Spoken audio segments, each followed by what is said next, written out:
Muy buenos días, buenas tardes o buenas noches, queridos estudiantes, señoritas, jóvenes, ¿cómo están? Nuevamente nos toca compartir la clase de literatura. Ya anteriormente hemos estado, ¿no?, compartiendo con otros temas. Ahora, bueno, mi nombre, ya saben, es Evelyn Díaz, soy la profesora de lengua y literatura. En este caso, literatura nos toca desarrollar. ¿Qué semana estamos desarrollando? Bueno, como pueden ver, nos toca desarrollar la semana número 26, ¿ya? Que corresponde al tema de literatura de la emancipación. La semana anterior, semanas anteriores ya hemos estado desarrollando, ¿no? Literatura quechua, luego literatura de la conquista. Hemos hablado, ¿no?, de cómo a través de estas crónicas, ¿no?, a través de los testimonios hemos recogido parte de nuestra historia, ¿no? Claro, a través utilizando estas formas literarias como son las crónicas. Claro, hemos recogido de cómo era antes de la historia antes que llegaran los españoles a nuestro territorio y también cómo fue después, ¿no? Hemos visto la literatura colonial también, ¿no? Cómo se ha desarrollado. Bueno, ahora nos toca ver literatura de emancipación. La palabra emancipación, desde ahí nada más ya nos da una idea, ¿no? Emanciparnos, es decir, independizarnos, ¿no? ¿Queremos independizarnos de quién? Bueno, ¿quiénes llegaron aquí a nuestros territorios? Los españoles, ¿no es cierto? Queremos independizarnos de la metrópoli, de España. Y de eso trata la clase de hoy. Muy bien, entonces muchachos, arranquemos con nuestro tema. Espero que todos se encuentren muy bien y muy dispuestos a aprender un tema más del curso de literatura. A ver, a manera de introducción, chicos, a ver, vamos a hablar sobre un movimiento literario que se dio, ¿no?, que se dio más o menos en el siglo XVIII en Europa, ¿ya? Estoy hablando, en este caso, por aquí, del neoclasicismo. Este periodo, ¿no?, ¿en qué consistió? ¿De qué trató? ¿Cuáles fueron sus características? ¿Y por qué vamos a hablar de este tema a manera de introducción? Porque tiene que ver mucho con la literatura de la emancipación y de los grandes representantes que vamos a hablar hoy día. Entonces, paralelamente, mientras que aquí tratábamos nosotros de independizarnos de España, en Europa se estaban dando otros acontecimientos grandes, ¿no?, culturales, ¿no?, ideológicos, políticos, sociales, etcétera. Entonces, tiene que ver, ¿no?, paralelamente, ¿no?, lo que ocurría en el mundo nos compete, nos va a influenciar de cierta manera también aquí en el Perú, en nuestra literatura, así es. Bueno, como podemos ver aquí en la imagen, ¿sí? Podemos ver un grupo, ¿no? Ahí, obviamente, por la manera de vestirse, eso tú te puedes dar cuenta, ¿no? Son europeos, ¿no? Podría ser por acá, por Francia, mira, o países europeos. Principalmente vamos a hablar de neoclasicismo. Este movimiento nace en Francia, pues, ¿no? Entonces hay un grupo ahí de personas que están, de cierta manera, pues, al parecer, hablando, debatiendo sobre un tema, ¿no? ¿Sobre qué? Bueno, vamos a empezar hablando ahora del neoclasicismo. El neoclasicismo nace, muchachos, el siglo XVIII, al cual se le conoce también como el siglo de las luces, ¿no? En Francia. Entonces, el neoclasicismo es un movimiento estético, literario, que busca reflejar sobre todo las artes de los principios intelectuales de la ilustración. Y tú dirás, profe, ¿y qué cosa es la ilustración, no? Bueno, en el curso de historia se ha hablado sobre la ilustración, ¿cierto? Bueno, la ilustración, muchachos, fue un movimiento cultural, un movimiento intelectual, ¿no? En donde, pues, que nace, pues, en Francia, también en otros países europeos, tales como Inglaterra, Alemania, pero que sostenía que la infelicidad del hombre se debe a la ignorancia y a la irracionalidad. ¿Ya? Ignorancia e irracionalidad. Por lo tanto, por eso este siglo XVIII se le llamó el siglo de las luces, debido a que para nosotros, en este caso para los neoclásicos, la luz es símbolo o representa a la razón, ¿no? ¿Y cómo llegamos a esta razón? A través de la educación, a través de la educación, ¿no? Entonces, solo la educación nos podrá sacar a nosotros de la oscuridad, o sea, de la ignorancia, ¿no? De ahí el origen del nombre, ¿no?, del siglo de las luces. Entonces, todo en el siglo XVIII, ¿cuáles eran sus postulados principales, no? La razón también la educación, ¿no? La ciencia, principalmente, esos van a ser los pilares de la Ilustración, y en esos principios de la Ilustración es que se basa el neoclasicismo. Se basa el neoclasicismo, ¿ya?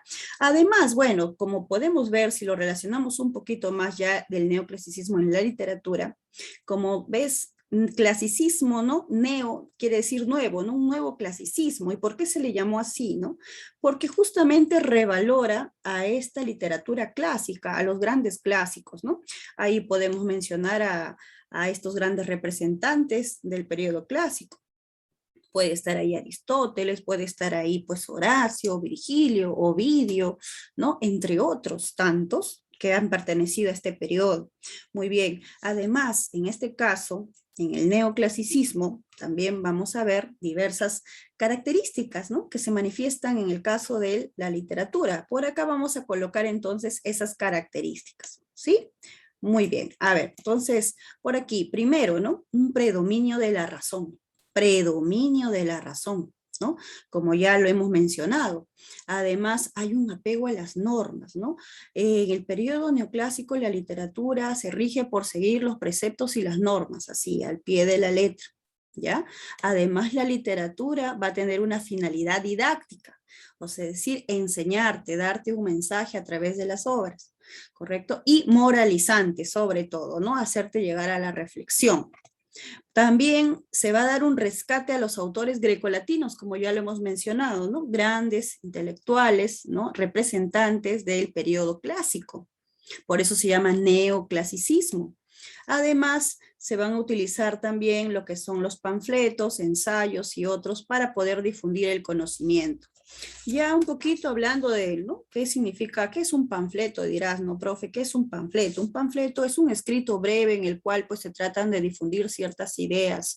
Pueden ser de repente políticas, ¿no? Por ahí, ¿no? Literarias, pero en este caso a manera de combatir otra postura u otra idea u otro pensamiento, ¿no? Entonces es un discurso escrito, en este caso, un tanto con un tono satírico, un tanto agudo o agresivo, que se usa como medio de combate, ¿no?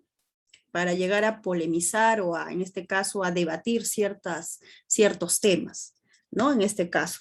Muy bien, se utilizaron pues, ¿no? Entonces panfletos, ensayos, para poder difundir el conocimiento. ¿Ya?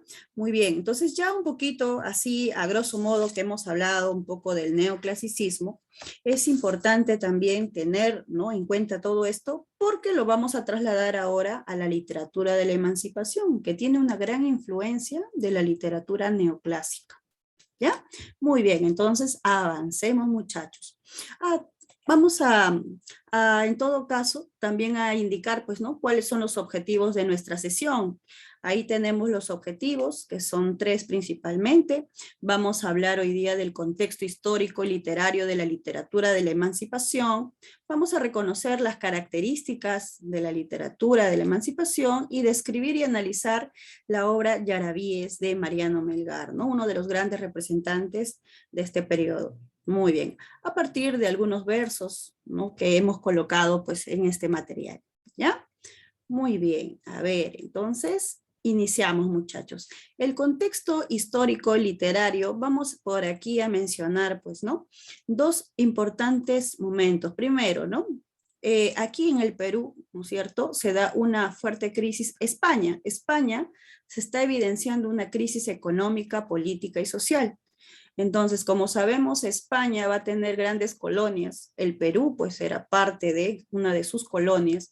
Y sabemos que nosotros hemos estado, pues, ¿no? Gobernados por reyes, por virreyes aquí, ¿no? Su representante del rey, ¿no? Pero España ya de por sí estaba atravesando por una crisis y las colonias también, ¿no es cierto?, querían ya independizarse pues de España, porque obviamente se nos limitaba, ¿no?, nuestros derechos, ¿no? Entonces queremos ya una propia identidad, queremos ser, en este caso, gobernadores de nuestros propios recursos, ¿no? Queremos ya liberarnos de ese yugo, como otros países también paralelamente lo querían así, ¿ya? Entonces, bueno, y eso se puede lograr gracias a que España está atravesando un difícil momento, en este tiempo. Además, como te digo, ahí está la influencia de la ilustración y ya sabemos de qué trata o aborda la ilustración, ¿sí o no? Entonces, en este caso, vamos a ver esos rasgos de la ilustración y del neoclasicismo también en nuestra literatura. Pero ahora mencionemos en este caso, pues, ¿no? Algunos grandes acontecimientos. Por ejemplo, ¿no? Lo del periodo de la ilustración que se desarrolla en el siglo XVIII. Entonces, aquí los grandes pensadores, por ejemplo, ¿no? Vamos a mencionar a algunos de repente que son reconocidos, ¿no? Ahí tenemos, por ejemplo, a Rousseau, tenemos a Voltaire, ¿no? Ahí tenemos, entre otros, grandes pensadores, Montesquieu, por ejemplo, ¿no? Que figuran en este periodo de la Ilustración y es un periodo muy académico, un periodo enciclopédico, donde también destaca mucho lo que es la filosofía y como te digo, no solo hay una manera de llegar al conocimiento, que es a través de la educación, a través de la educación. Entonces, el arte, ¿no?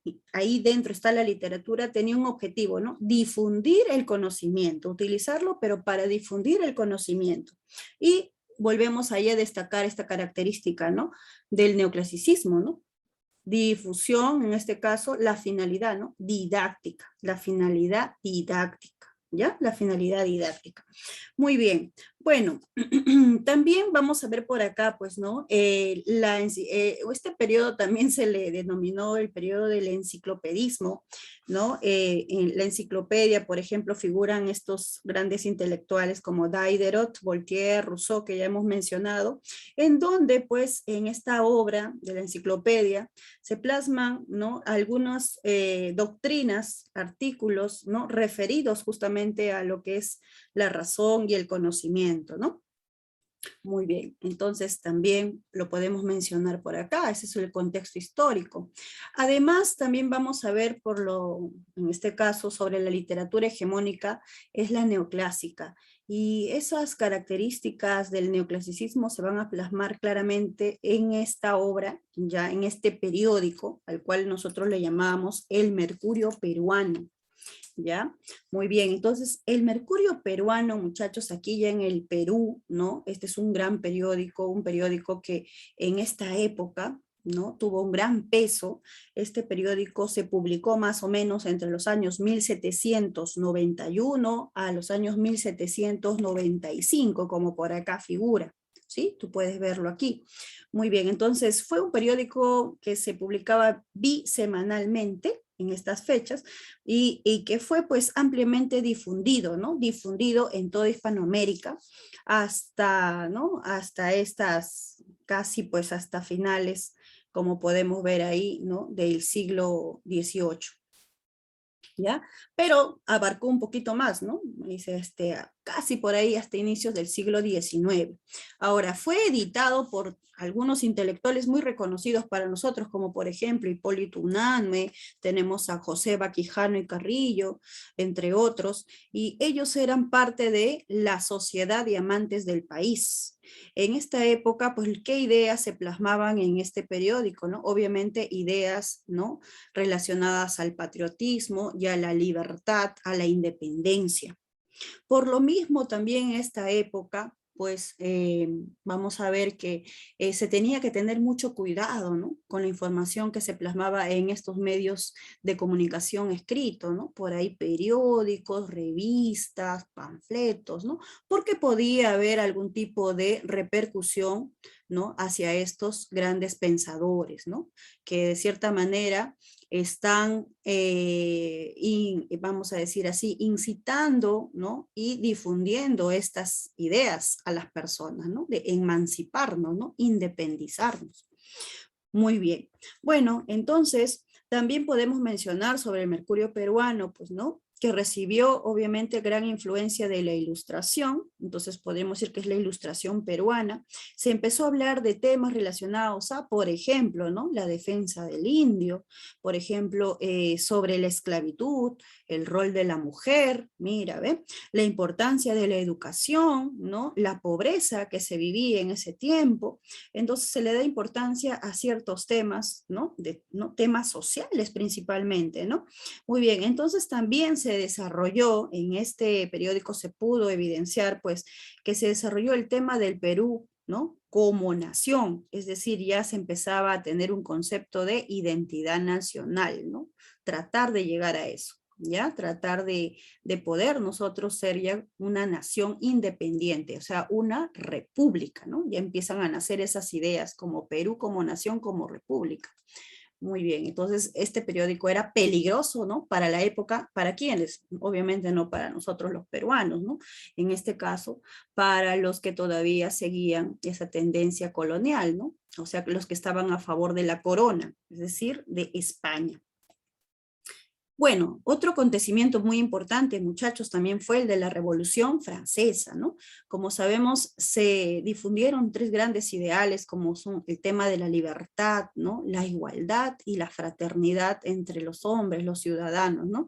Sabemos muy bien que cuando hablamos ya de la Revolución Francesa, bueno, pues las personas, ¿no? Se cansan de estas monarquías absolutistas, ¿no? En este caso en Francia, los reyes que vivían pues vamos a decir, con sus grandes festines, con el derroche de todos los recursos y de todos los impuestos, en este caso, de los franceses, ¿no? Mientras que el pueblo se moría de hambre, ¿no es cierto? Los monarcas vivían pues, vamos a decir, holgadamente, ¿no? A costas de pues del pueblo, ¿no? A costas del pueblo. Bueno, entonces, como ya sabemos, la Revolución Francesa explota en el año 1789, se da, muy bien, se rebelan y justamente ante estas injusticias, ¿no? Buscando estos ideales que ya hemos mencionado, ¿no? Libertad, igualdad y fraternidad. El pueblo toma el poder por sus manos. Y estos acontecimientos, muchachos, llegan pues a oídos, ¿no? De aquí, ¿no? De los grandes pensadores intelectuales, los peruanos, y bueno, dicen, oye, si allá se ha dado esto, ¿por qué aquí no? ¿Por qué en el Perú no? ¿Por qué no hacemos lo mismo, no? No nos independizamos de los que nos subyugan, ¿no? Los que nos dominan, nos someten. Bueno, sigamos. También estallan algunos movimientos independentistas en nuestro continente ya, propiamente, ya no en Europa, porque la Revolución Francesa se da en Europa, ¿no? Francia, bueno, también aquí, en nuestro continente y en el Perú. Por ejemplo, en el Perú, la revolución de Túpac Amaru II, que se da en 1780, ¿no? Lamentablemente reprimido y muere ejecutado, ¿no? De esta manera, ¿no? Vamos a decir tan cruda, ¿no? Tan cruda, ¿no? Y bueno, obviamente, ¿no? Cruel, ¿no? Cruel. Tenemos por acá también la independencia de los Estados Unidos, que se da en 1776, mira, entonces por ahí, ¿no? Las fechas son paralelas, contemporáneas, ¿no? Sabemos que también, ¿no? Lo que ahora es Estados Unidos era realmente un grupo de colonias inglesas, entonces ellos también se rebelan en contra de Inglaterra, lo que era pues, ¿no? Gran Bretaña, ¿no? Inglaterra, y bueno, quieren ser un país independiente, y de ahí se llaman pues los Estados Unidos, ¿no? Logran su independencia. Y bueno, también podemos mencionar, ¿no? El año 1822 se crea el primer Congreso Constituyente. Esto es un año después ya, mira, de la proclamación de la independencia, ¿no? O sea, estos acontecimientos están por ahí paralelos. Bueno, entonces, principalmente, ¿cuáles son pues los acontecimientos que podemos destacar, ¿no? Estos que sucedieron antes de la independencia. Tanto las revoluciones en Europa, en el Perú, la independencia de Estados Unidos, va a influenciar en nuestros pensadores, ¿no? Para que ellos puedan promover y difundir estas ideas de libertad. Bueno, vamos a definir la literatura de la emancipación. Por aquí tenemos algunas imágenes, ¿no? Esto es lo que se quiere, pues, ¿no? Por esto se luchó mucho, ¿no? Porque por fin se pueda proclamar al Perú libre e independiente, ¿no? A pesar que se dio esto en 1821, nosotros lo sabemos ya y celebramos pues nuestras fiestas patrias siempre, bueno, realmente se logró ello ese día. No, todavía, ¿no? Continuaron las luchas, todavía continuaron las luchas, y hasta ahora podremos decir que todavía el Perú no es completamente independiente, ¿no? Siempre vamos a depender de otros, pero bueno, formalmente sabemos que el año 1821 se proclama pues la independencia, ¿no? Pero todo lo que vamos a ver ahora es lo que sucede antes, pues, ¿no? Antes de esta fecha. Bueno, lo que se busca es esto, ¿no? La libertad, la independencia, ¿no? Muy bien, entonces vamos a definirla así. Es la literatura que ayuda a estimular por medio de la expresión intelectual y escrita la lucha por la libertad. la libertad. Abarca aproximadamente desde fines del siglo XVIII hasta inicios del siglo XIX, más o menos desde 1780 a 1826, ¿no? O sea, unos años después todavía de haber ya proclamado la independencia. ¿Te das cuenta? O sea, a pesar que se proclamó, ¿no? Todavía 4 o 5 años antes, o sea, todavía no éramos completamente independientes, solamente, ¿no? Por un papel, ¿no? Firmado y escrito, pero en acción todavía no, todavía no. Bien, veamos las características de la literatura de la emancipación. En primer lugar, vamos a ver que se da una gran influencia del neoclasicismo, como ya lo hemos ido mencionando, ¿verdad? También se van a utilizar, ¿no es cierto? Los principios que se van a seguir, ¿no? Justamente son estos, ¿no? Esto de la ciencia, la razón, el predominio de la razón y también de la educación, ¿no? Y, bueno, difundir lo que se quiere, que es las ideas de libertad y patria, patriotismo. Otra característica muy importante es el carácter clandestino y propagandístico, ¿no? Como ya te había dicho, ¿no? Clandestino es oculto, ¿no? Vamos a decir, de manera oculta. Entonces, esa difusión que los intelectuales querían, pues, ¿no? Que realizaban a través de diversos documentos, bueno, pues se tenía que hacer así, de manera muy discreta, ¿no? De manera clandestina, ¿no? Oculta, por miedo a las, ¿no? repercusiones, ¿no? Por miedo a, por ahí, algunos actos tal vez, pues, ¿no? de venganza o para poder, de violencia que se podría utilizar para acallarlos, ¿no? Para callarlos, pues, mejor dicho, ¿no? Para callarlos, ¿no? Para silenciarlos.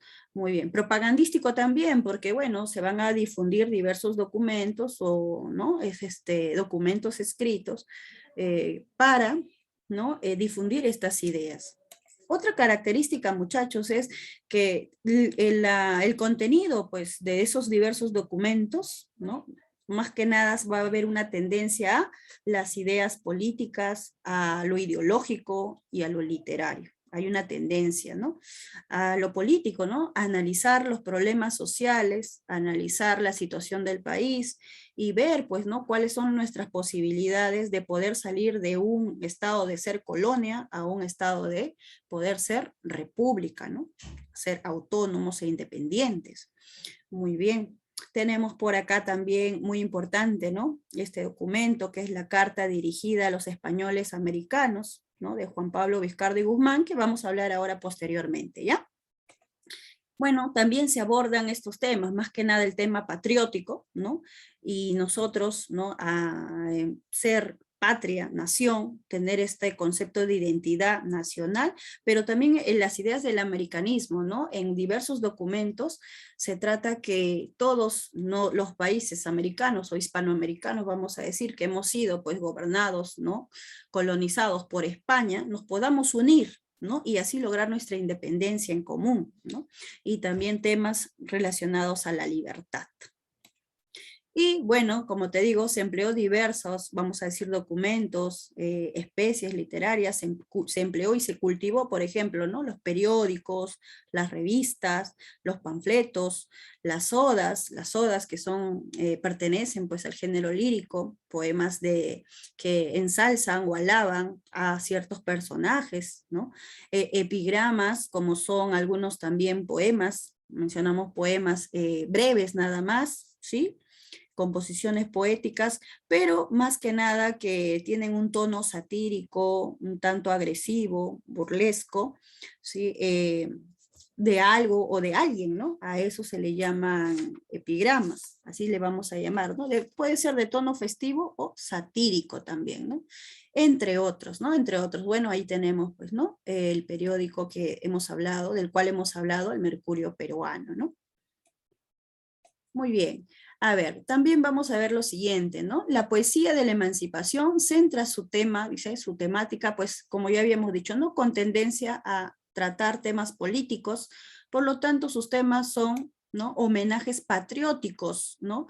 A la libertad, relacionados pues a la libertad, a triunfos militares, a héroes, el paisaje americano, y el indio, ¿no? También, ¿no? Defensa del indio, ¿no? Por el momento solamente defensa del indio, ¿no? Todavía en este periodo se habla sobre la condición del indio, que es de cierta manera, ¿no? Marginado, reprimido, explotado por los españoles, ¿no? Los colonizadores. Pero todavía no se desarrollan ideas de reivindicación, ¿no? Solamente las obras, ¿no? Las manifestaciones literarias hablan sobre eso, ¿no? Sobre la condición del indio y bueno, ¿no? Sobre la defensa de este, más que nada sobre describiendo la condición en la que vivía, ¿no? Aquí justo te hemos colocado algunos fragmentos ya de algunas obras, por ejemplo, un ejemplo de oda, tenemos acá Oda a la batalla de Junín, ¿no? De José Joaquín Olmedo. Vamos a leer, como te había dicho, una oda es un poema de alabanza, ¿no? El trueno horrendo que en fragor revienta y sordo retumbando se dilata por la inflamada esfera. Al Dios anuncia que en el cielo impera y el rayo que en Junín rompe y ahuyenta la hispana muchedumbre, que más feroz que nunca amenazaba sangre y fuego, eterna servidumbre y el canto de victoria que en ecos mil discurre ensordeciendo el hondo valle y enriscada cumbre. Proclaman a Bolívar en la tierra árbitro de la paz y de la guerra. Si te das cuenta, aquí pues, ¿no? Se destaca a quién, ¿no? Se está destacando pues a Bolívar, ¿no? Como figura, ¿no? ¿Te das cuenta? Se destaca la figura de Bolívar como si fuera pues un héroe, ¿no? Árbitro de la paz y de la guerra. Bueno, obviamente se van a crear diversas odas a favor de estos personajes que lograron o colaboraron con la independencia, pues tanto del Perú y de otros países americanos, ¿no? Ahí hablamos pues del Perú, hablamos de por ejemplo, ¿no? Venezuela, hablamos también pues, ¿no? Por ahí Argentina, ¿no? Nacionalidades pues de estos grandes representantes como fueron don José de San Martín y, ¿no? Simón Bolívar. Muy bien, entonces ellos contribuyeron, ¿no? Contribuyeron también. También tenemos por acá algunas fábulas. Por ejemplo, esta fábula que se llama Los gatos, que le pertenece a Mariano Melgar. Vamos a leer, ¿ya? Una gata parió varios gatitos, uno blanco, uno negro y otro manchado. Luego que ellos quedaron huerfanitos, los perseguía un perro endemoniado, y para dar el golpe a su enemigo no había más remedio que juntarse, y que la dulce unión fuese su abrigo. Van pues a reunirse y al tratarse sobre quién de ellos debería ser cabeza. Maullando el blanco dijo, a mí me toca por mi blancura, indicio de nobleza. El negro contestó, calla la boca, el más diestro y valiente mandar debe. Bueno, aquí obviamente continúa esta fábula, pero es muy interesante porque mira, una fábula es una especie literaria narrativa, ¿ya? Que vamos a decir breve nada más, pero que tiene de cierta manera sus personajes siempre mayormente son animales y es una historia que de manera bastante amena te puede hablar de, vamos a decir, de diversos temas, incluso de índole política, como vemos aquí, y está protagonizada por animalitos, ¿no? Por animalitos. Pero al final de todo esto te da una moraleja, ¿no? Te deja una reflexión. Si te das cuenta, habla de los gatitos, uno blanco, otro manchadito, dice uno negro, uno blanco y otro manchadito, ¿no? Combinación. ¿A qué se está refiriendo ello? Como sabemos, el Perú es una mezcla de razas, ¿sí o no? Ahí tenemos pues a los blancos, ahí tenemos a los negros, tenemos a los cholos, ¿cierto? Todos nosotros somos combinación, pues, ¿no? ¿No? Los mestizos, ¿no? Entonces, el Perú es una mezcla de razas, ¿no? Entonces, no todos somos blancos, nuestra tez es blanca, algunos somos trigueños, algunos somos mulatos, morenos, amarillos, etcétera, porque somos una mezcla de razas. Muy bien. Ahora, cuando habla aquí, pues no, ahora ¿quién gobernará? Si te das cuenta, mira, los blancos, ni los negros, ni el manchadito, dice ahí, ¿no? Se ponen de acuerdo, ¿no? El blanco dice, ¿no? Yo debo ser por mi blancura, ¿no? Y atribuyéndole, en este caso, el color blanco a la nobleza, ¿no? El otro dice, el negro contesta, no, calla la boca, yo debo ser. Entonces, no se ponen de acuerdo. En esta fábula se evidencia esa desunión que existía desde antes entre los peruanos por sus diferencias, entre esas diferencias sociales, diferencias raciales, diferencias políticas, etcétera. ¿Te das cuenta? Muy bien, bueno, vamos a ver a un ejemplito acá de los epigramas. Ya te había dicho que son poemas breves que más que nada tienen un tono festivo o burlesco, ¿no? Sobre algo o sobre alguien. Este está atribuido también a Mariano Melgar. Dice, Fabricio, de ser noble, se ha antojado y para conseguir su fin honroso, ha dado en ser necio y ocioso. Vamos, ¿no es medio fácil y adecuado? Hace la pregunta, ¿no? Bueno, si te das cuenta, aquí pues Fabricio hablan que es un noble y le atribuye dos características, ¿no? A los nobles, como son ellos, dice, necios y ociosos. Si te das cuenta, hay una intención de criticarlos o burlarse, en este caso, pues, ¿no? De este estrato social, ¿no? De la nobleza, ¿no? Los nobles son así, bueno, al final, pues ellos tienen mejores condiciones o privilegios y se le atribuye aquí de ser necios y ociosos, por ejemplo, ¿no? Bien, ahora veamos acá los representantes, pues, ¿no? De la literatura de la emancipación tan importante. Tenemos, por ejemplo, a Juan Pablo Vizcardo y Guzmán, como ya te había mencionado, él es, pues, el autor, ¿no? De la Carta a los Españoles Americanos. Y este documento fue publicado el año 1791 y de manera breve nada más fue un documento pues escrito donde se exhorta pues, ¿no? Se pide, ¿no? Se pide, se solicita a los criollos hispanoamericanos a conseguir pues su independencia, ¿no? A poder unirse y trabajar juntos para lograr la independencia del Perú, es decir, ¿no? Lograr independizarnos, liberarnos de España. Porque en la carta pues se especifican que tenemos las condiciones, ¿no? ¿Qué haríamos si no tendríamos que depender pues de España? Podríamos manejar nuestros propios recursos, hacerlos, ¿no? En este caso el intercambio comercial sin barreras, ¿no? Y las ganancias obviamente sumarían a lo que es pues nuestro, vamos a decir, a nuestro fisco, ¿no? Nuestro recaudo, ¿sí? Y lo utilizaríamos para mejorar nuestro propio país, ¿no?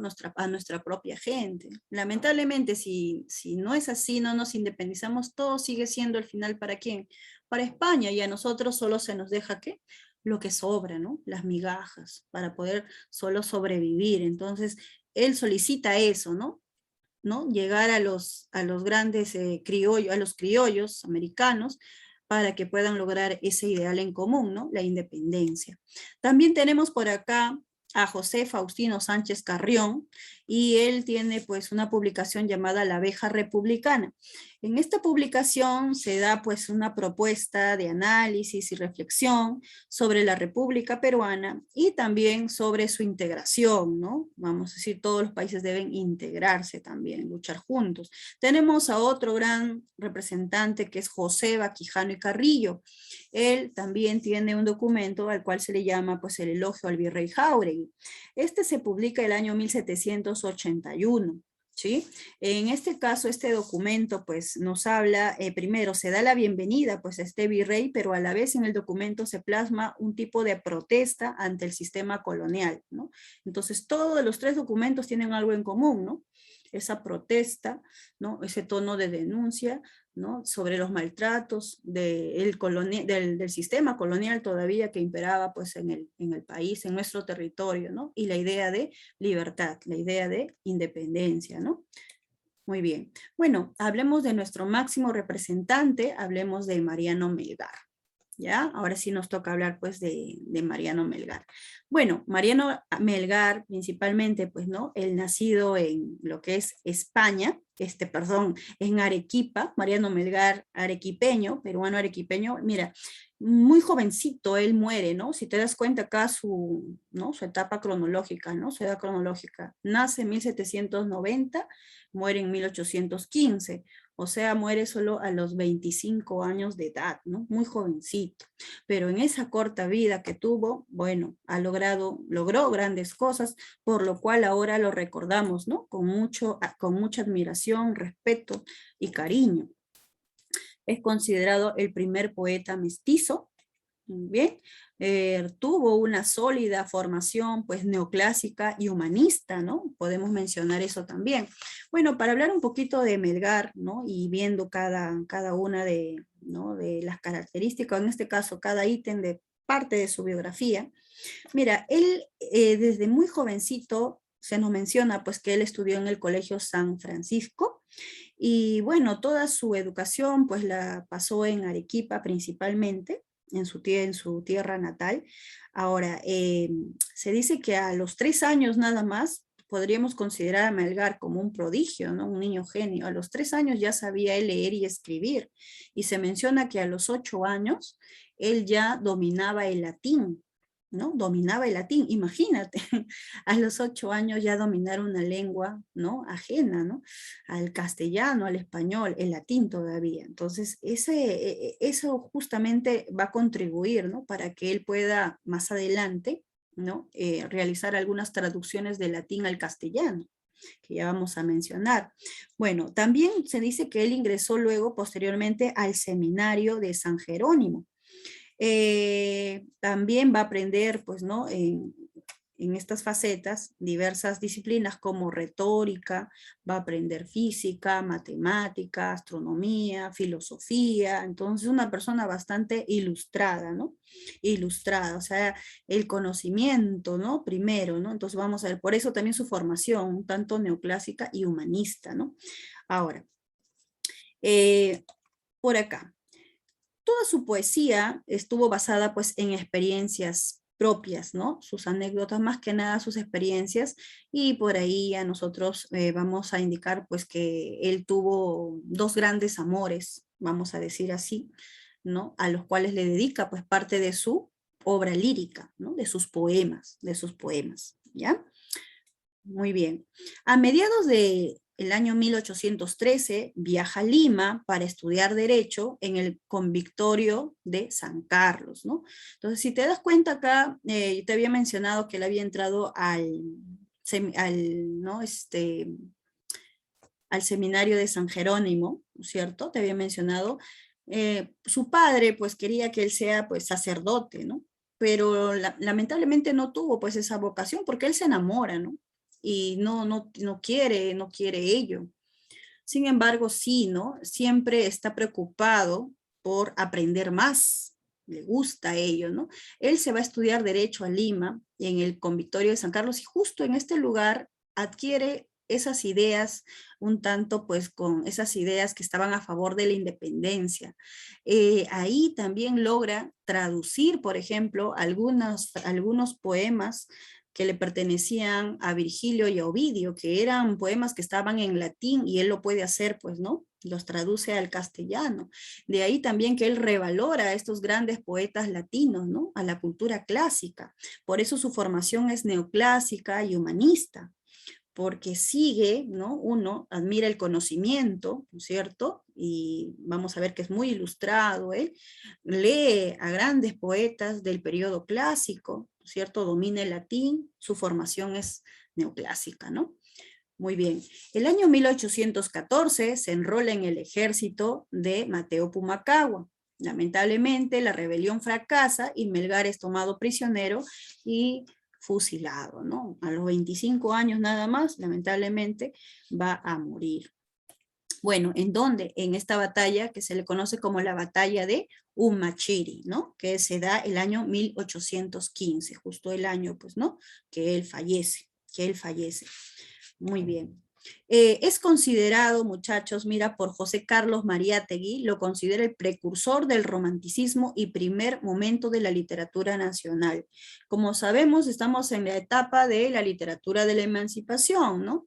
Entonces el romanticismo todavía al Perú llega en una etapa republicana, pero por las obras, los temas que él tiene, el tema, ¿no? Estos temas muy propios de la literatura de emancipación, como es el tema de la libertad, del patriotismo, ¿no? Y también, ¿no? Por esas obras líricas o estos poemas en donde él plasma su subjetividad, sus sentimientos, por estas señoritas, ¿no? Que vamos a mencionar, Silvia, por ejemplo, ¿no? Su gran musa, ¿no? La que va a ser la protagonista de sus poemas, principalmente de sus yarabíes, que ahora vamos a analizar. Bueno, muestra todas las características de un romántico, es decir, él se anticipa al tiempo de la República, ¿no? Se anticipa, vive, vamos a decir, adelantado a su época. Por eso se le considera un precursor del romanticismo. ¿ya? Y también de la literatura nacional, ¿no? De la literatura nacional.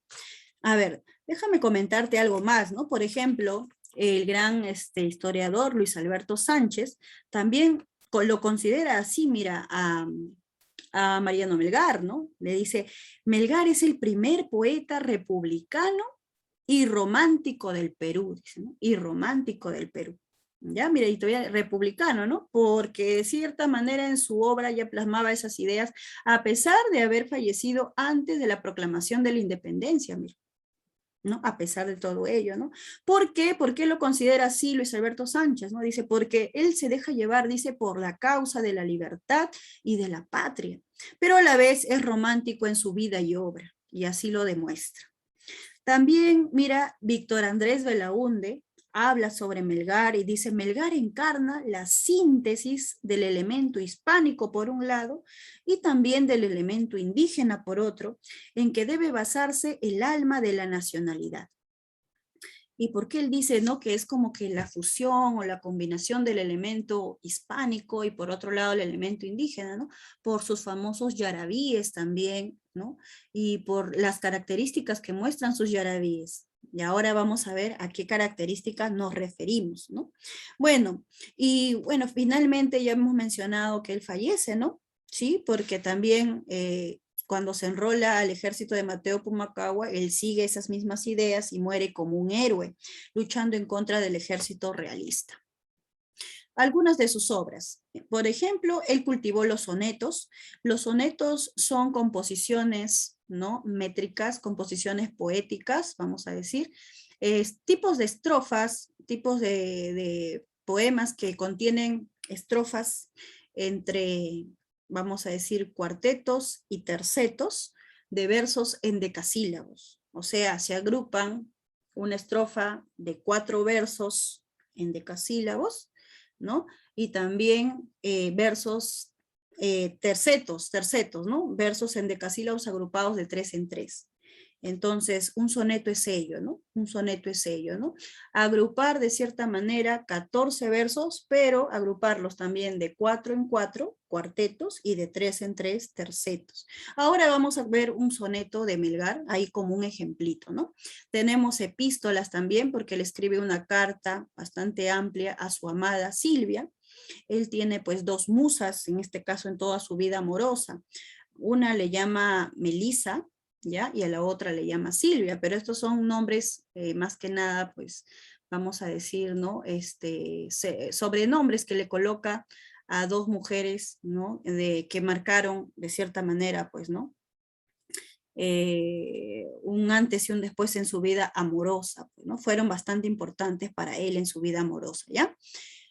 Tenemos fábulas como El cantero y el asno, que también vamos a ver ahí un ejemplo, un fragmento hemos considerado, y como te dije, con su dominio, por su dominio de latín, logra pues él traducir algunos fragmentos de la obra de Virgilio Georgicas y también de la obra de Ovidio, Remedios de Amor, ¿no? Logra hacer esas traducciones.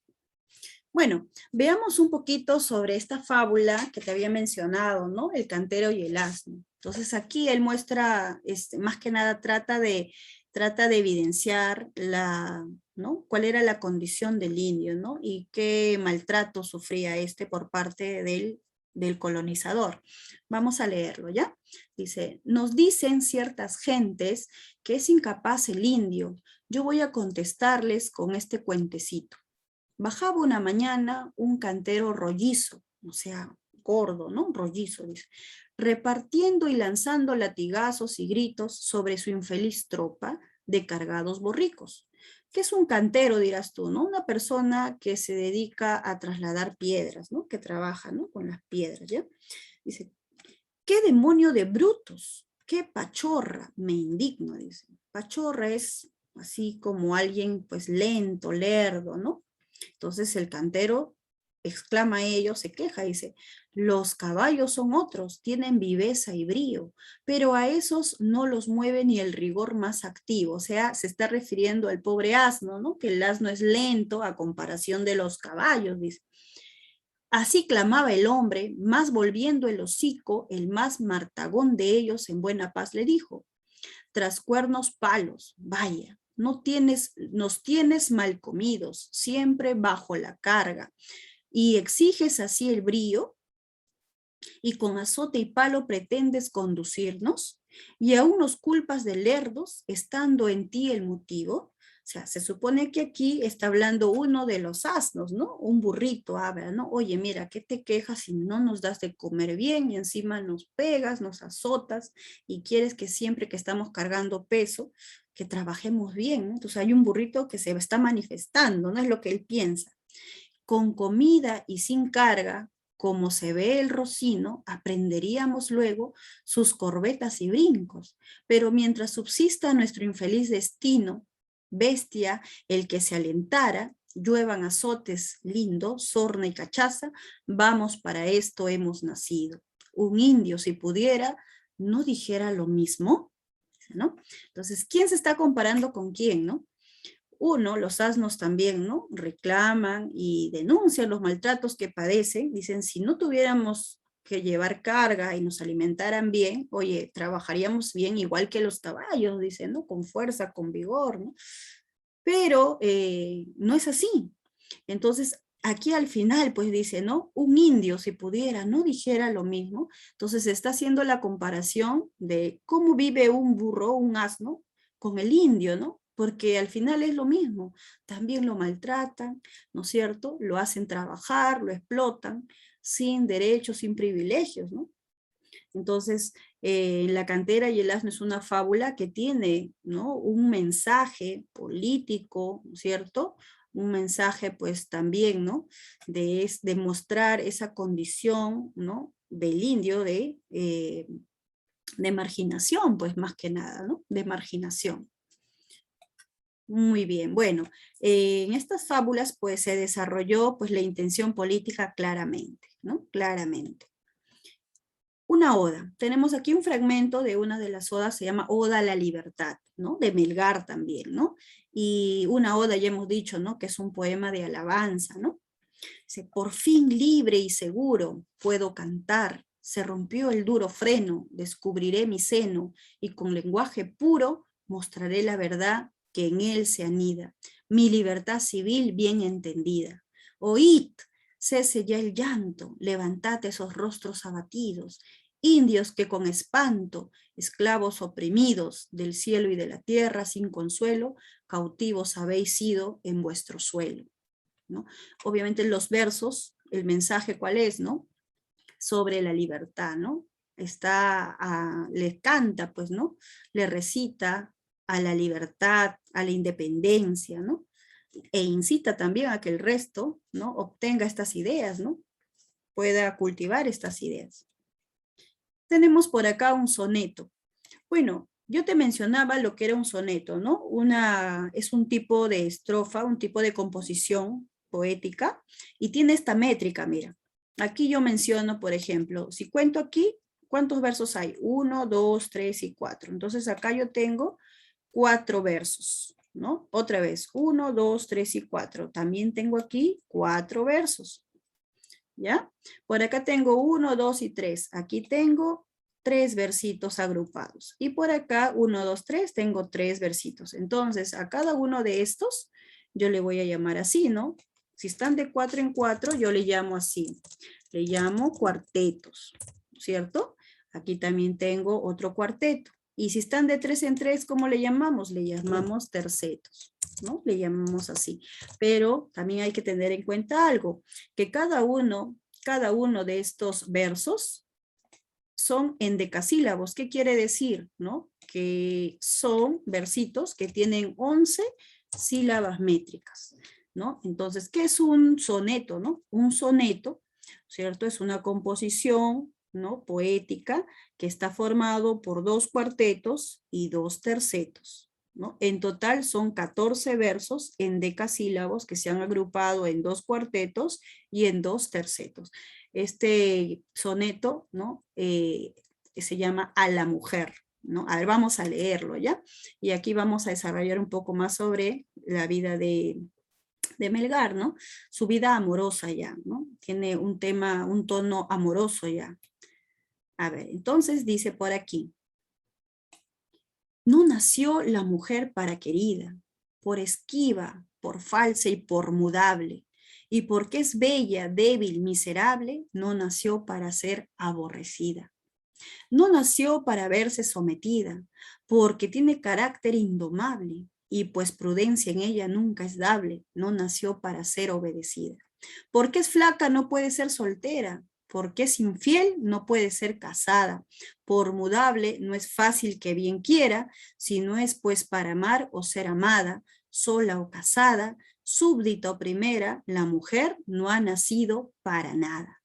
Y tú seguro te preguntarás, profe, ¿por qué le recita y le compone así a las mujeres? Porque de cierta manera se está refiriendo a las mujeres. Bueno, lamentablemente él no tuvo, ¿no?, experiencias muy buenas en el amor, ¿no? Como te había mencionado, él desde muy jovencito, pues, tuvo, se enamoró, ¿no? Como te digo, él, a pesar que estaba en el seminario, la vocación pues no la desempeñaba como tal, porque se llega a enamorar, ¿no? A pesar que estaba formándose para ser sacerdote. Entonces ahí podemos ver que no, su vocación no estaba tan consolidada.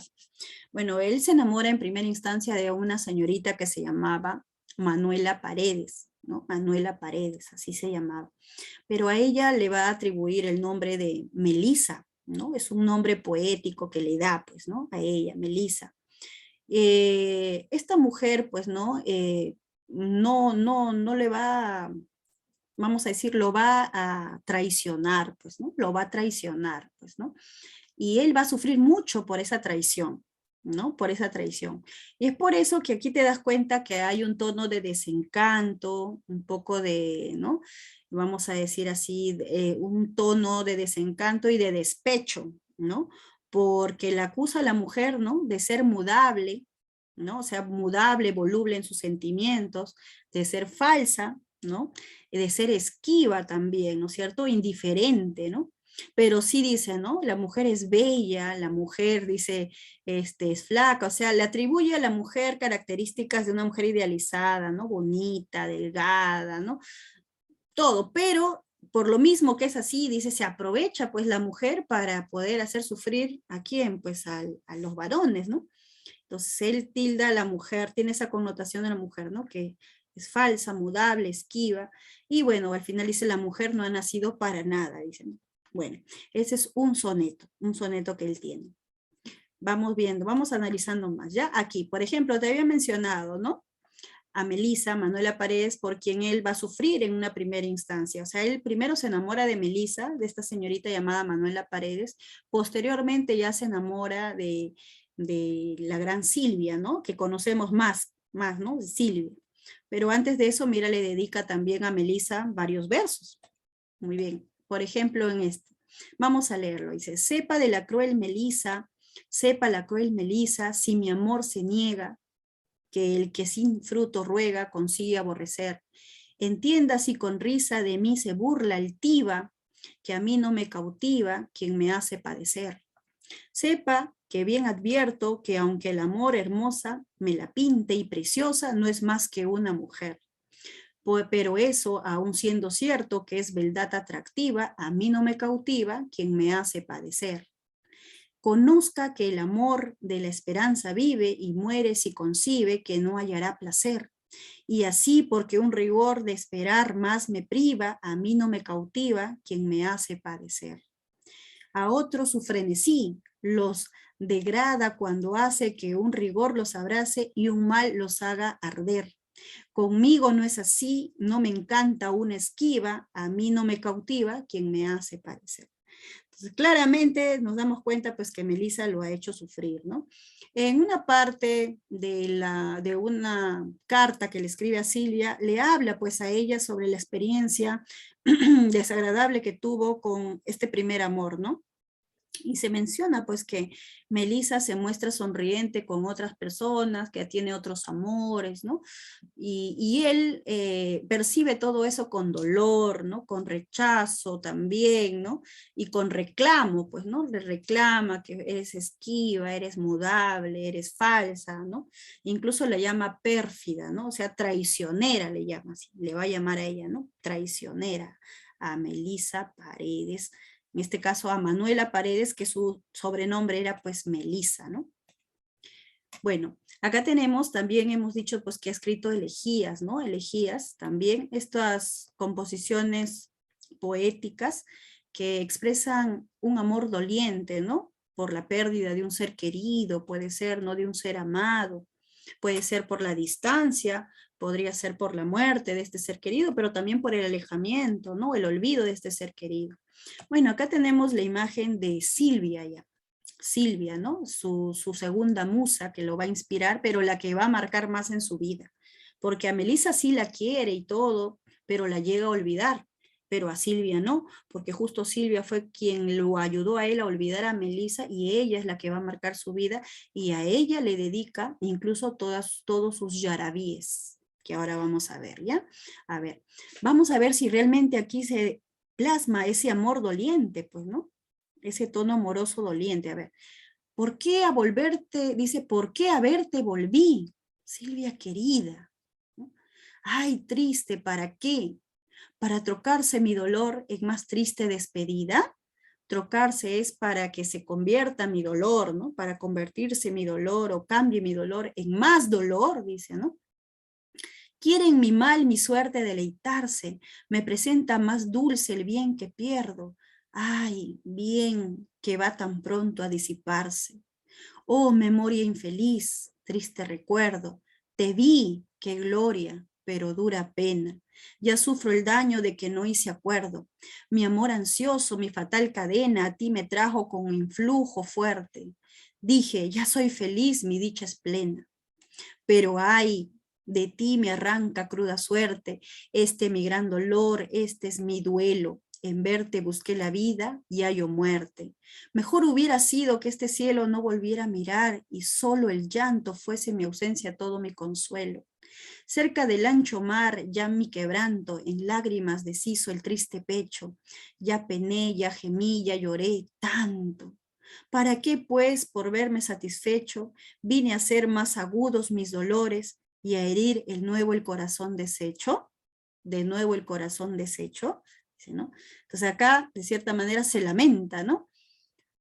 Es como que alguien que quiere olvidar a una persona, ¿no? Y está tratando de cierta manera de alejarse, distanciarse, porque su presencia y el verlo incluso lo lastima, ¿no? Le hace daño.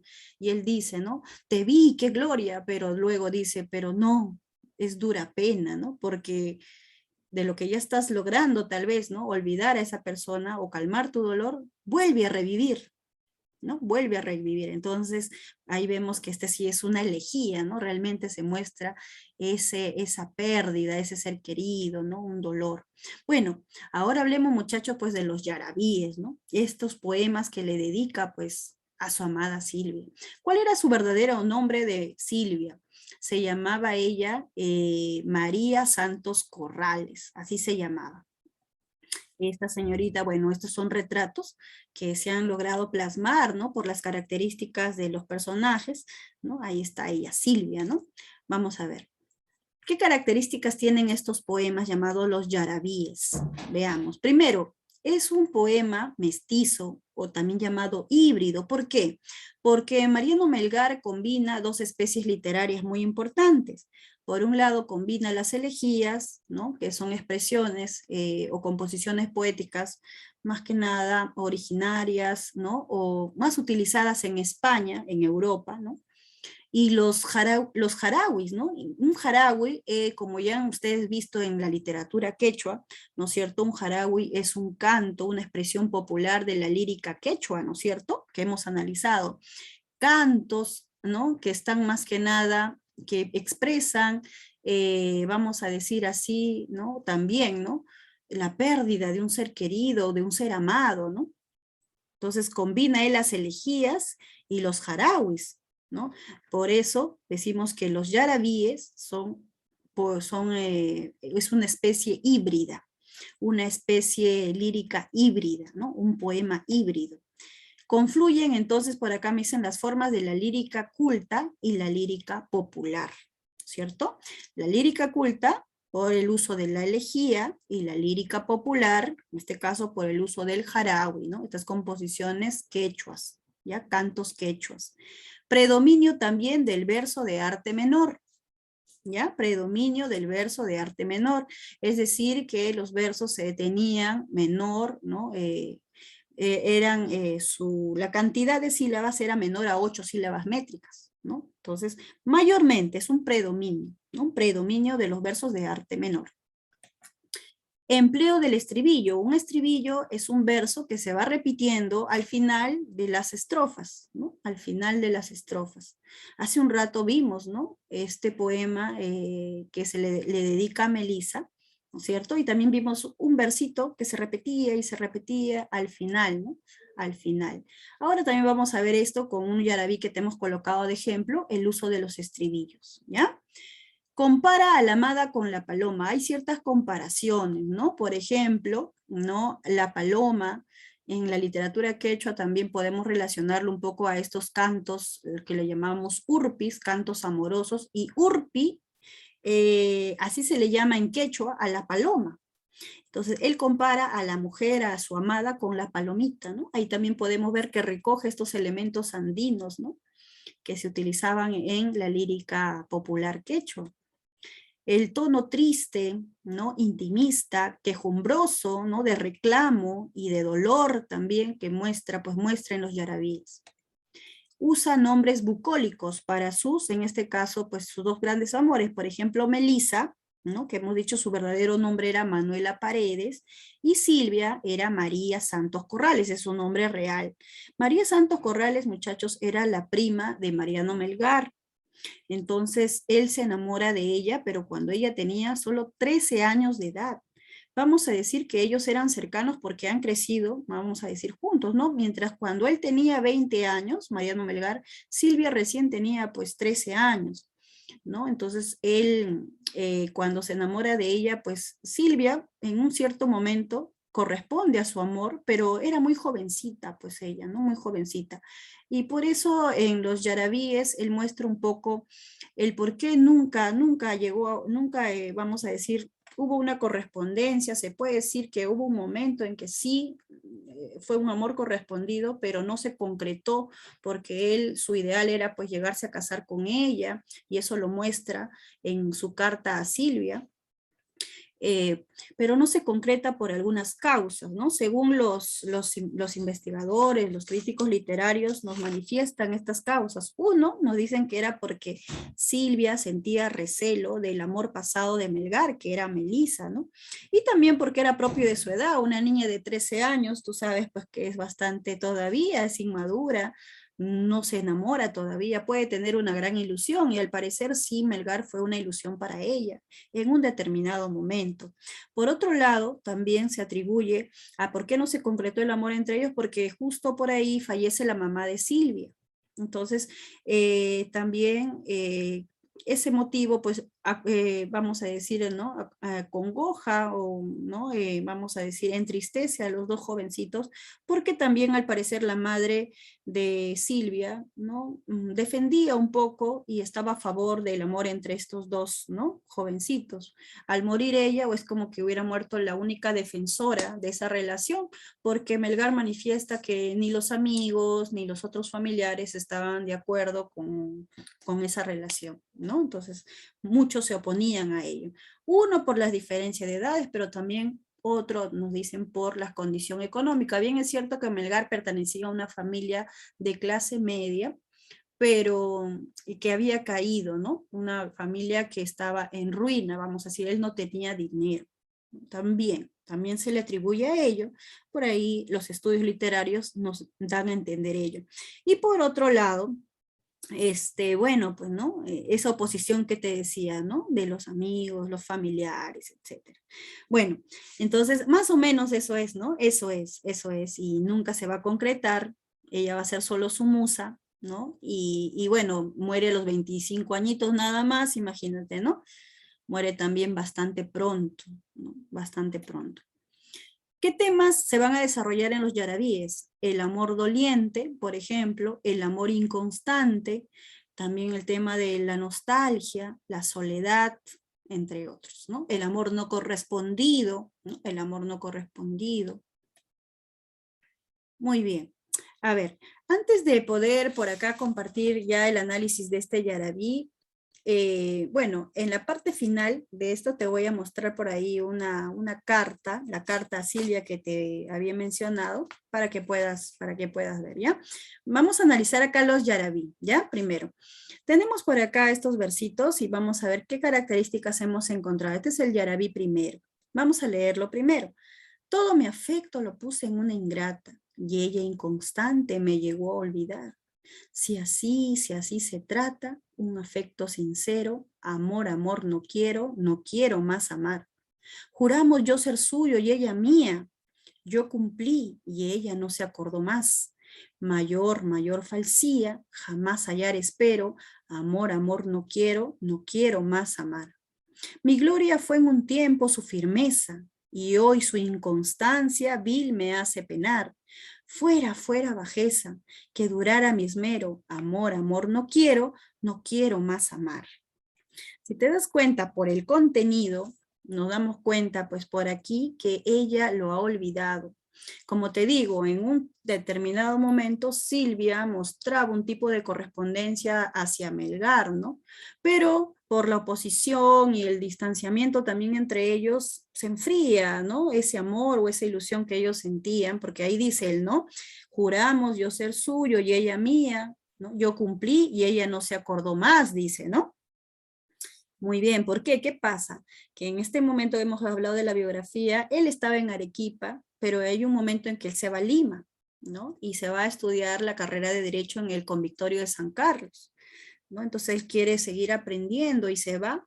Y cuando ya regresa de Lima a Arequipa, bueno, pues ella ya ha hecho su propia vida, ¿no? Entonces ese amor se ha alejado, ya se enfrió, ¿no? Vamos a decirlo, y ellos se distanciaron y por otros factores que también hemos comentado. Entonces, él le reclama eso, ¿no? Mayor falsía, le dice, ¿no? Amor, amor, no quiero, ya no quiero más amar, ¿no? Se puede evidenciar ello. Muy bien, a ver, ¿qué podemos encontrar por aquí? Primero el título, ¿no? El yarabí sabemos que es una derivación mestiza, ¿no? De un término quechua que es jarawi, ¿no es cierto? Ahí está, viene de ello. Muy bien. También se expresa el amor doliente y contrariado de la amada, ¿no? Todo mi afecto lo puse en una ingrata, dice, ¿no? En una ingrata, la llama así, ¿no? Aborda el tema de la traición sentimental. Juramos yo ser suyo y ella mía, yo cumplí y ella no se acordó más. Quiere decir que ella seguramente ya había iniciado una relación también, ¿no? Con otra persona, propio de repente, ¿no? Incluso, ¿no? Un poco más cerca de su edad, ¿no? Contemporáneo, ¿no? A la edad que ella tenía.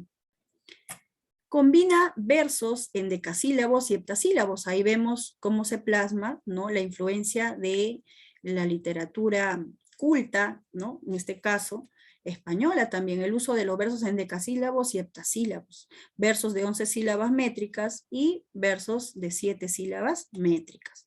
Tenemos por aquí también el uso de los estribillos. Te había dicho que un estribillo son algunos versos que se repiten, ¿no? Al final de cada estrofa. Por ejemplo, estos dos versos se van repitiendo siempre, ¿no? Amor, amor no quiero más amar. Aquí también y en la parte final también.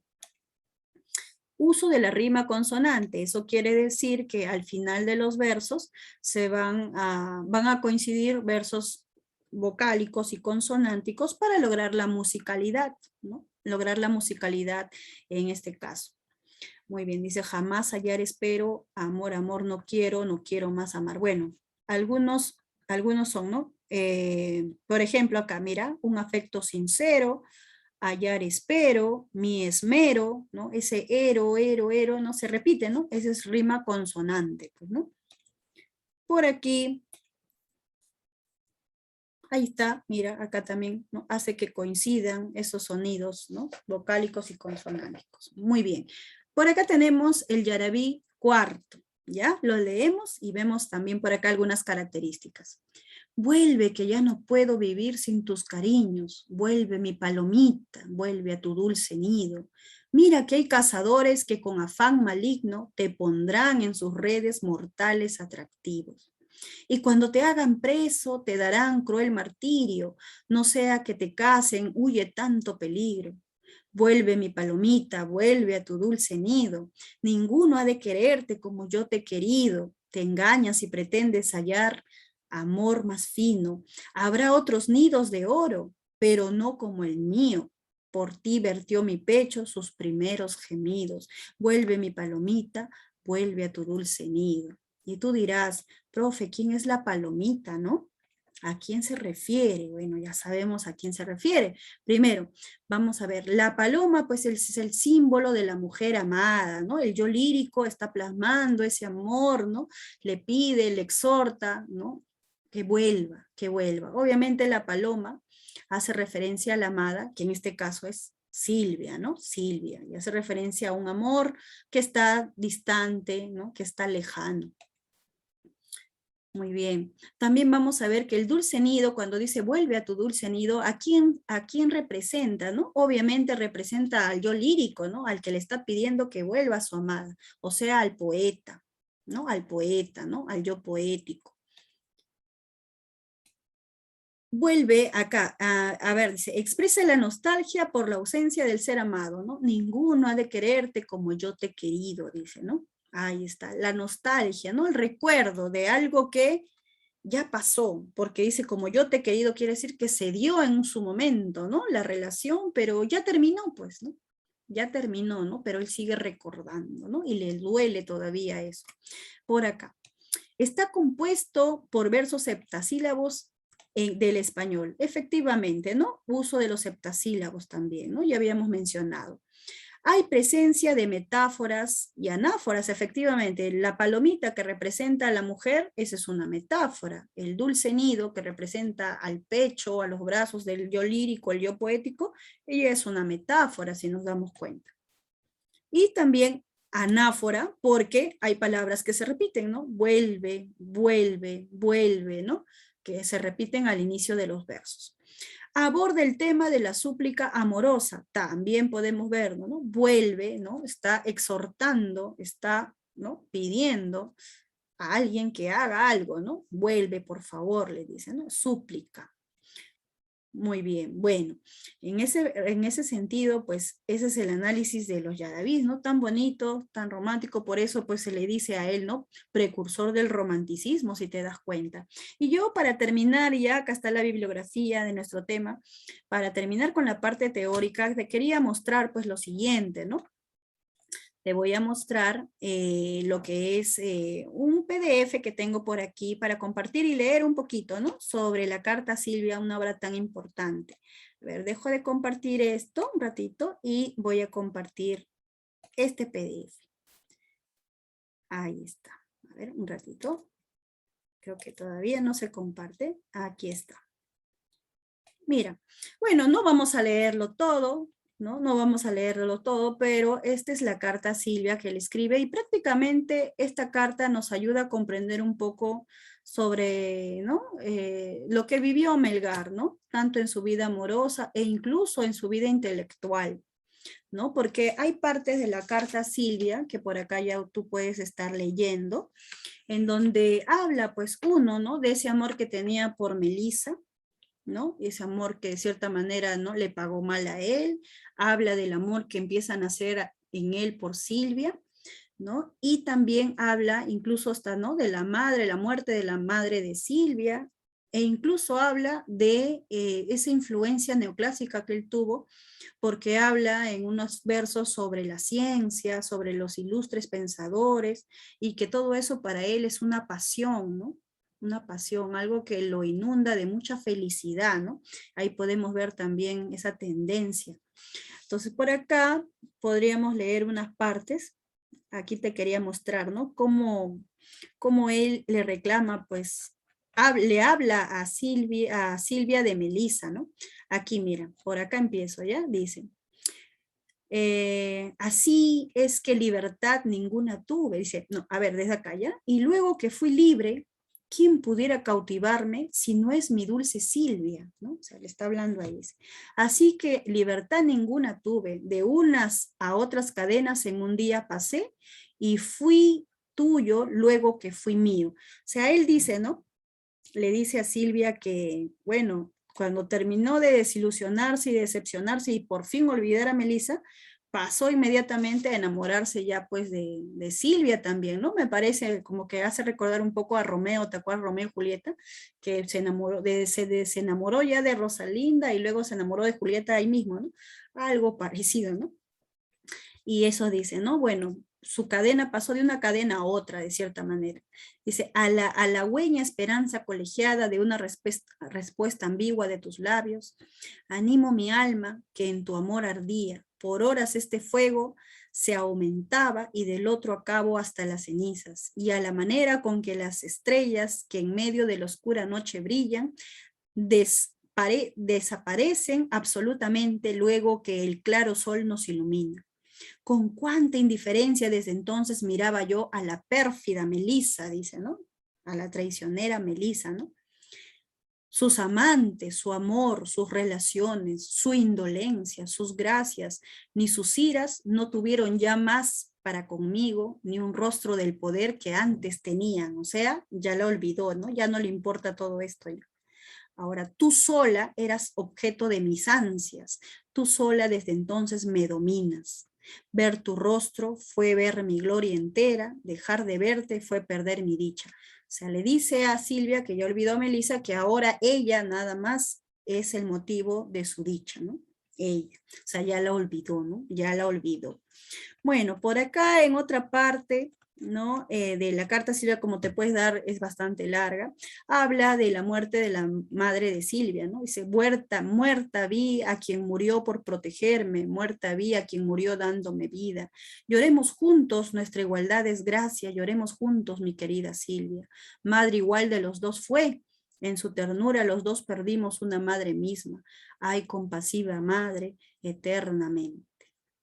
Y bueno, por aquí, como, a ver, vamos a ver si por acá puedo encontrar rápidamente esos versos en donde habla, pues, ¿no? Casi en la parte final ya, eh, de ese apego, ¿no? Que él siente por los conocimientos y la ciencia, pues, ¿no? Y la ciencia. Ujú. Bueno, un poquito más acá. Aquí, por aquí, por aquí, por aquí. Ujú.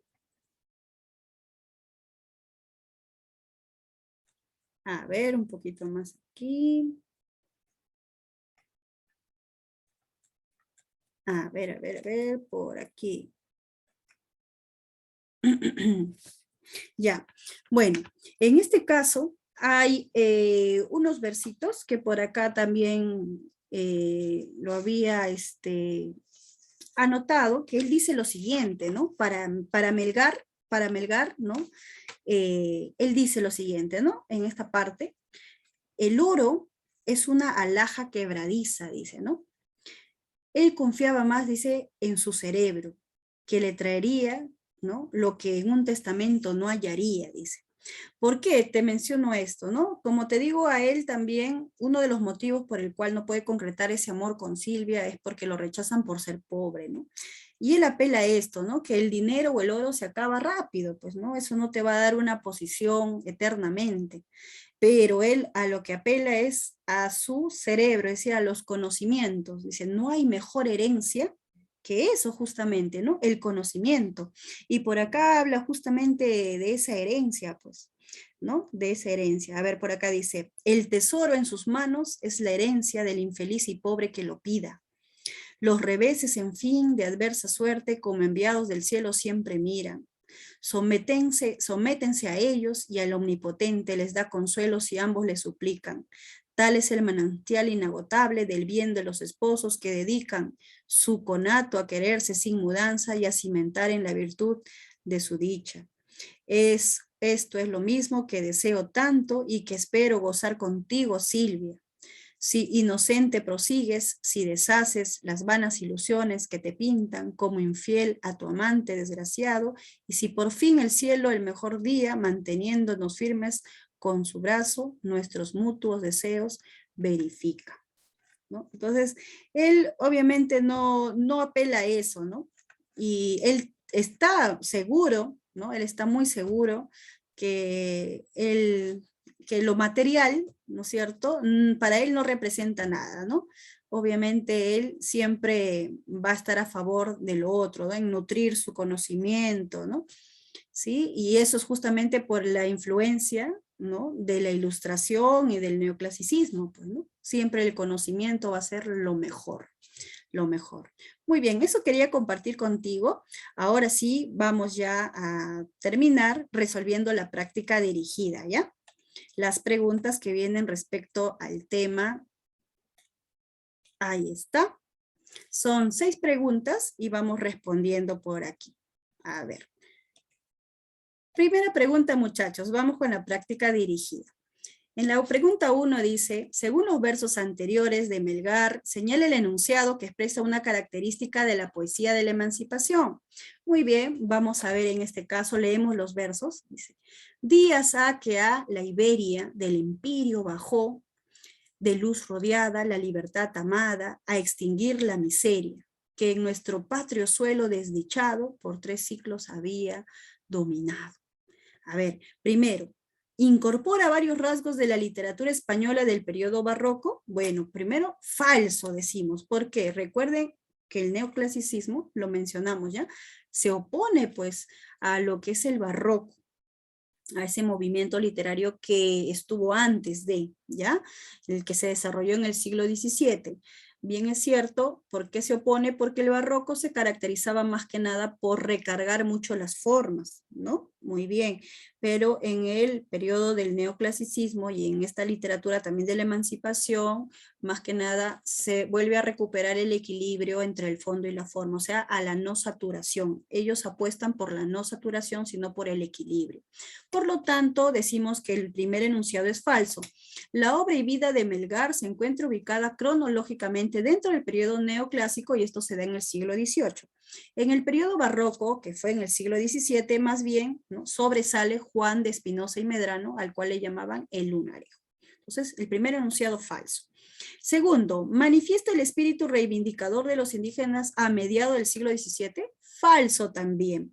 ¿Por qué? Melgar es un poeta arequipeño con una familia de cierto estatus social venida menos, o sea, que había perdido ya, ¿no? Esa posición económica, ¿no?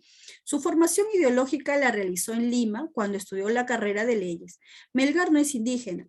En su fábula, el cantero y el asno muestra una postura en defensa pues, del indio. Sin embargo, aún no se manifiesta un espíritu reivindicador.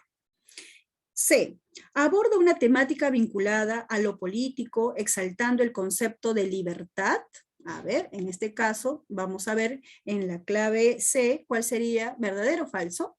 Bueno, verdadero. En este caso sí, ¿no? Aborda una temática vinculada a lo político en sus odas, por ejemplo, y también en sus fábulas, como ya hemos analizado, por ejemplo, en Oda a la Libertad y en su fábula Los Gatos. D. Plantea ideas subversivas y románticas a favor de la administración colonial. No, pues, falso. ¿Por qué, profe? Por el contrario, ¿no? Sus ideas subversivas eran opuestas a la administración colonial, o sea, en contra de la metrópoli o en contra de España, ¿no? Más bien proponían una patria nueva y libre para el Perú, ¿cierto? Entonces, ¿cuál sería la clave? En este caso, la alternativa sería la clave, la C, ¿ya? La C. C de cachimbo, ¿no? De cachimbo. Muy bien, esa sería la pregunta número 1. La pregunta número 2 nos dice, elija las proposiciones correctas sobre Mariano Melgar. 1. ¿Es considerado el precursor del romanticismo? ¿Tú qué dices? Justo lo mencionamos, ¿verdad? Así es, eso es correcto. Muy bien, entonces, él es considerado el precursor del romanticismo según José Carlos Mariátegui. A su vez también mencionamos que Luis Alberto Sánchez también lo considera el primer poeta republicano y romántico del Perú. ¿Tiene influencia humanista en sus obras? Eso es también correcto, ¿no? Recibió una sólida formación humanista y neoclásica, aprendió latín, retórica, filosofía, etc. Su paso por el Convictorio de San Carlos fortaleció sus ideas a favor de la independencia y su formación clásica, ¿no? También se fortaleció, ya que tradujo poemas de Virgilio y Ovidio, ¿no? 4. Desarrolló fábulas con intención, 3. ¿Es el creador del Mercurio peruano? Ya, en este caso sí, esa idea es incorrecta, porque el Mercurio Peruano, como ya hemos mencionado, fue un periódico difundido por la Sociedad de Amantes del País, pero Melgar no tuvo ahí participación, más bien se mencionan a grandes ilustres pensadores como Hipólito Unanue, José Quijano y Carrillo, entre otros. ¿Ya? Muy bien. Entonces, incorrecto. 4. ¿Desarrolló fábulas con intención política? Así es, eso es correcto, ¿no? Muy bien. La literatura de la emancipación muestra tendencia a lo político, ideológico y literario. Melgar plasma estas ideas políticas, por ejemplo, en la fábula Los gatos. Por lo tanto, ¿cuáles son proposiciones correctas? La 1, la 2 y la 4. La clave, ¿cuál sería? Dadito, ¿no? Dadito, ¿no? Dadito. Muy bien. Esa es la pregunta 2. A ver, pregunta 3. A ver, dice, por su temática y tono, los anteriores versos de Melgar pertenecen a la especie lírica llamada o denominada, leemos ya, porque a verte volví, Silvia querida. Ay, triste, ¿para qué? ¿Para trocarse mi dolor en más triste despedida? ¿Quiere en mi mal mi suerte deleitarse? ¿Me presenta más dulce el bien que pierdo? Ay, bien que va tan pronto a disiparse. Bueno, entonces ya hemos analizado estos versitos. Recuerden pues que esto pertenece a una elegía, ¿no? De todas maneras, aquí nosotros estamos colocando la definición de cada uno de estas especies, ¿no? De un epigrama, de un himno, una elegía y una oda, pero estos versos le pertenecen a una elegía, es decir, a una composición lírica en que se lamenta la muerte de una persona o en este caso también la pérdida de un ser, ¿no? Amado, querido, o un acontecimiento infortunado. Pregunta número 4. Sobre la obra Yarabíes del poeta arequipeño Melgar, elija los enunciados correctos. A ver, el yarabí deriva del jarawi de la poesía popular quechua. Hemos dicho que los yarabíes, ¿no? O el yarabí es una especie híbrida, mestiza, entonces eso es correcto. ¿Ya? Ya que combina la elegía con el jarawi. El jarawi es una expresión de la lírica popular quechua que canta al desamor y a la pérdida de la amada. 2. Recurre al símbolo de la paloma con un tono melancólico. Vimos, ¿no? Que sí, ¿no? Vuelve mi palomita, ¿no? Vuelve a tu dulce nido, le dice, ¿no? Claro, Melgar compara pues a la amada con la paloma, que en quechua es urpi, con un tono melancólico, puesto que le pide que vuelva a su dulce nido, o sea, a los brazos del poeta o del yo lírico, ¿no? 3. Se prioriza el verso de arte mayor con una rima sonante. Hemos analizado y no, ¿verdad? Hemos dicho que primero predominan más que nada los versos de arte menor y la rima consonante. 4. ¿Confluyen rasgos poéticos tanto andinos como hispanos? Así es, eso es correcto, ¿cierto? Confluyen rasgos poéticos andinos como los jarawis y los hispanos como las elegías, los sonetos. Y en este caso estamos hablando de los yarabíes, más que nada, ¿no? El uso de los versos heptasílabos y endecasílabos. 5. Aborda temas como la mujer, el genio creador y la poesía. Ahí sí vamos a discrepar, eso es incorrecto. Aborda temas como el amor doliente, el amor inconstante, la nostalgia, la soledad, pero no se hace referencia a temas como el genio creador y la poesía. Estos dos temas en particular le pertenecen, ¿no? O quien alude o hace referencia a estos, más que nada este poeta español llamado Gustavo Adolfo Bécquer, ¿no? Pero Melgar no. Por lo tanto, la clave, ¿cuál sería? Avioncito. 1, 2 y 4 corresponde, ¿ya? 1, 2 y 4. Muy bien. A ver, vamos con la pregunta número 5. Tenemos estos versos, dice, con respecto a los versos del yarabí primero de Melgar, indique las alternativas compatibles, ¿no? O sea, que corresponden. Todo mi afecto lo puse en una ingrata y ella inconstante me llegó a olvidar, si así se trata, un afecto sincero, amor, amor no quiero más amar.